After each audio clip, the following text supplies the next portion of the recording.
او د ملګرو ته ګوره یو خبره کوم هغه اندروني مسله وه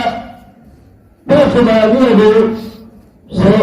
هغه پکې نه ګورم نه پکې څه وایي یو خبره کوم هر چا خپل یو مزاج وي زما او د غیرت ځان له یو تقاضا ده که زه په جمعیت کې یم او زما د مولانا فضل الرحمن سره صلح په صلح روانه وه اختلاف و خو په دې حالاتو کې به ما فضل الرحمن نه پرېښودو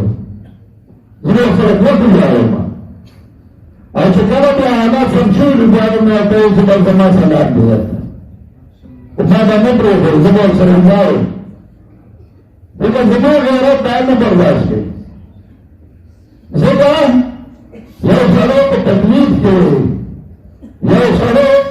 په سمه دی یا په روانه دی هغه د هغوی کار دی چې یو سړی اظهار دی مقابله ده